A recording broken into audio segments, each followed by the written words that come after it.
Good morning students.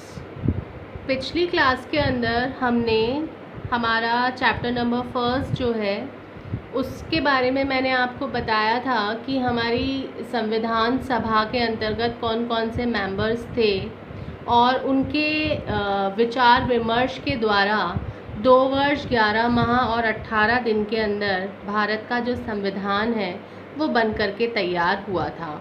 आज हम हमारा जो नेक्स्ट टॉपिक है वो है राष्ट्रीय आंदोलन की विरासत, इसका अध्ययन करेंगे।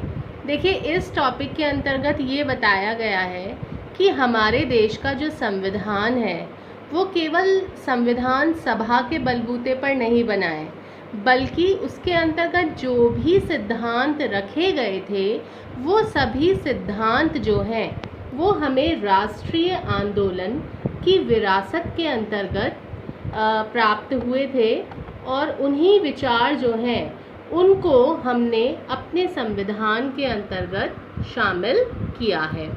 देखो, स्वतंत्रता आंदोलन के दौरान अनेक बातों को लेकर के सहमति जो थी वो बनी थी और इस तरह हमारी संविधान सभा जो है उसने उन सिद्धांतों को मूर्त रूप दिया। केवल मतलब कहने का तात्पर्य ये है कि संविधान सभा जो है उसके द्वारा ही केवल हमारे जो संविधान है उसका निर्माण नहीं किया गया है, बल्कि जो राष्ट्रीय आंदोलन के दौरान जिन बातों पर सहमति हुई थी, जो हमको विरासत में प्राप्त हुए थे, उन चीज़ों को ही हमने अपने संविधान के अंतर्गत रखा है। देखो, आपको पता है कि संविधान लागू होने से पहले ही जो हमारा राष्ट्रीय आंदोलन तो बहुत समय से चलता आ रहा था और उस समय ही बहुत सारे प्रश्न थे जिन पर की चर्चा की गई थी।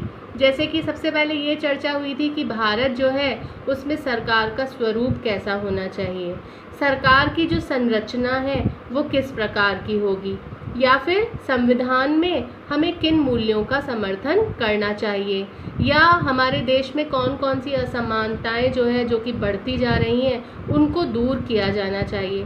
तो ये बहुत सारे प्रश्न ऐसे थे जिनका निष्कर्ष हमको जो राष्ट्रीय आंदोलन के दौरान जो बहस हुई, जो लोगों ने अपने विचार रखे, उनके आधार पर ही संविधान के अंतर्गत उन बातों को शामिल किया गया।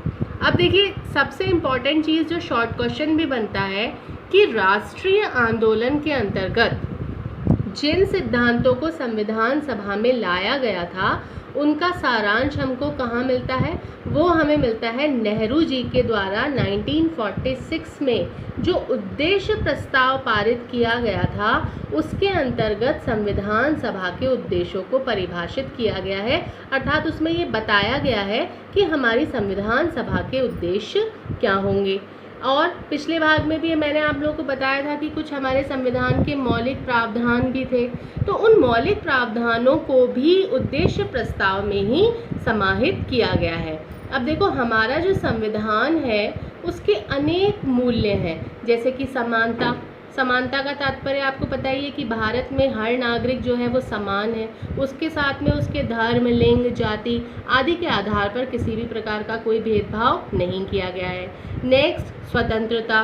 भारतीय नागरिक जो है उनको स्वतंत्रता का अधिकार दिया गया है, अर्थात आप अपने विचारों को व्यक्त कर सकते हो, कहीं पर भी आने जाने की, रहने की, बसने की आपको पूरी आज़ादी जो है वो दी गई है। साथ ही साथ हमने लोकतांत्रिक व्यवस्था को अपनाया है। लोकतंत्र अर्थात जनता का शासन। आपको पता है भारत एक विशाल आबादी वाला देश है, यहाँ पर शासन का प्रत्यक्ष रूप से तो भागीदार होना जनता का संभव नहीं है, लेकिन हमने प्रतिनिधि मूलक लोकतंत्र को अपनाया है जिसमें जनता अपने प्रतिनिधियों का चुनाव करती है और जनता द्वारा चुने गए प्रतिनिधि शासन का संचालन करते हैं। संप्रभुता का अर्थ होता है अपने आंतरिक और बाहरी मामलों में पूर्ण स्वतंत्रता, अर्थात आज भारत जो है वो पूर्ण रूप से स्वतंत्र है कि वो विदेश के साथ में कैसी नीति अपनाता है। साथ ही साथ एक सार्वजनिक पहचान जैसी चीज़ों को संस्थागत रूप जो है वो प्रदान किया गया है।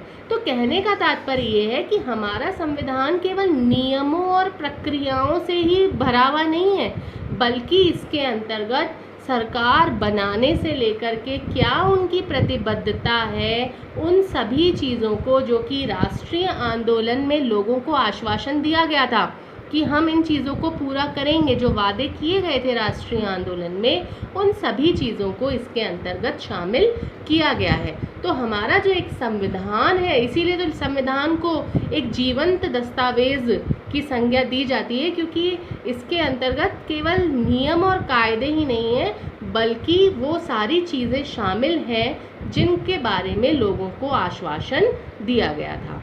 ठीक है, तो इस प्रकार से आपका ये टॉपिक जो है ये समाप्त होता है। Thank you.